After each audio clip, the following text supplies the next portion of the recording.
Hello, everyone. This is Miki's Corner, where I talk to you in a literal corner. And my God, do I hate hearing my own voice. Can I even hear it? Yes, I can. Okay. Um, in this episode, we'll be talking about the U.S. involvement in World War II. But as per usual, I need to give you some background. Okay. So let's set the scene. Okay. Imagine you are in 20th century Germany. Your country pretty much just in shambles after aiding in having a part in being on the enemy side of World War II. So now, not only do you have no food, your rations are gone, your military is completely decimated, and on top of that, you have to pay back the Allied powers. Okay? So, Germany was tired, extremely tired, and their government was trying to help, but not helping enough. So when Adolf Hitler comes up and he's like, I got this new awesome idea and an entirely quote unquote new political party, fascism, everyone was 100% for it. Well, not 100%, but you get what I mean. And this was like the similar idea in Italy, except Italy was on the winner side. Um, Italians were just upset. Well, yeah, actually, yeah. Italians were upset that they didn't get as much land as they were promised.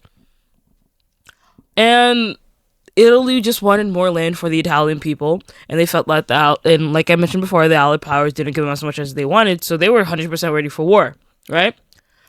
Um, Benito Mussolini is the one who came up with the term fascism, to name this ideology after he actually switched from socialism, which made him very unpopular for a good while, especially with the people, because they were not for the sorry world in World War I. The Italian people did not want a war.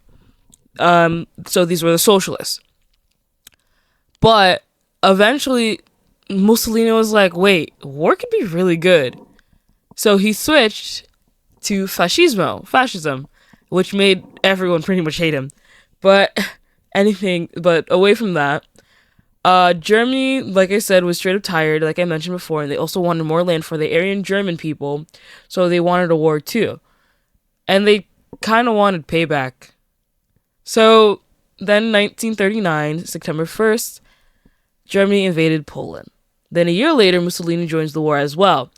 By the way, Mussolini, he had some wins, but essentially he try and invade, lose, not listen to any of Hitler's tactics, and then run to Hitler when he needed help. So it was a weird back and forth with Italy. And soon after, Japan joined, and Japan was pretty much doing its own thing. They essentially just had the idea of building an empire because, they're a little tiny island that also were lacking in resources. Their words, not mine. And they had also taken already 25% of China, as well as many Asian countries in the Pacific. And America was really upset about the whole China thing. So American Japanese relations were already tensioned, as well as Japanese and Russian tensions as well. But are we seeing a pattern in what the three countries wanted? Why we started a war? Anyways, the three were soon called the Axis power, and that term comes from a series of agreements between Germany and Italy, which was then followed by a proclamation of Axis binding Rome, Berlin, and later on Tokyo on October 25th, 1936. On December 7th, 1941, Japan had attacked Pearl Harbor. We don't really know. Well, we do know why, but we don't at the same time because there's so many reasons why.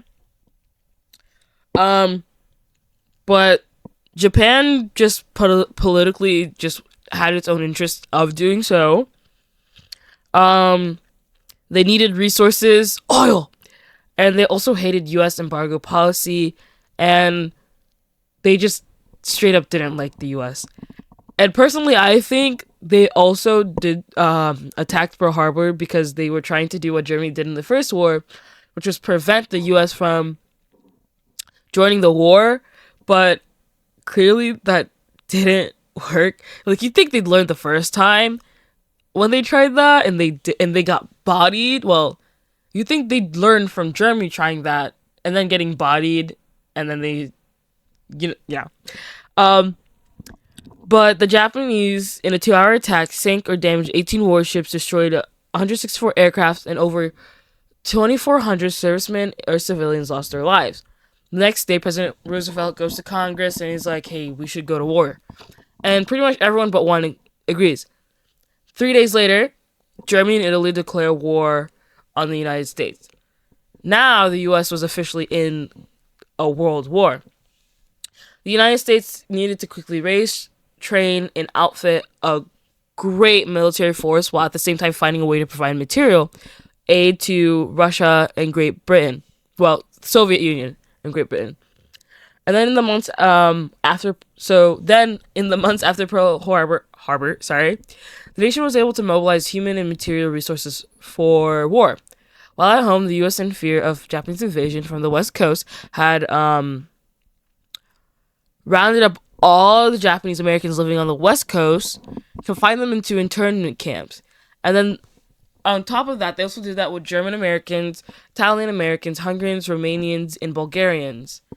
The German Americans and Italians had felt great pride when they were hearing of a war. But the thing is, because of U.S. propaganda, that pride kind of turned into shame, because now they were in the war, losing the war against the United States. So Germans and Italians were very iffy about the war.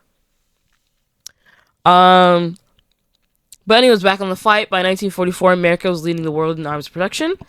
Much like the last war, and it was making more than enough to fill military needs for the nation and for its allies who desperately needed supplies, especially the Soviet Union, whose army was actually very not underdeveloped, but I wouldn't say they're as bad as France's, but they were nearing France level of army-ness, if that's a word. But essentially they were really holding on their own, especially when Germany tried to invade Russia. Where was I? Yes. They also started building and testing for the atomic bomb during the war, and evidently ended up using said bombs on Hiroshima and Nagasaki, Japan, in order to force the Japanese to surrender on September 2nd, 1945. Germany and Italy had pretty much pulled out of the war. Hitler had killed himself and his wife in his secret bunker in order for them to not capture him.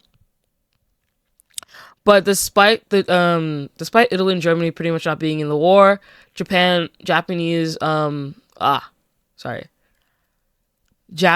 was still, I guess, hung up on it, and so they were still fighting, and there were also pilots that didn't know that the fighting had ended, as well as people that were fighting on land in the Pacific that didn't know that fighting had ended, so they were continuing to fight as well.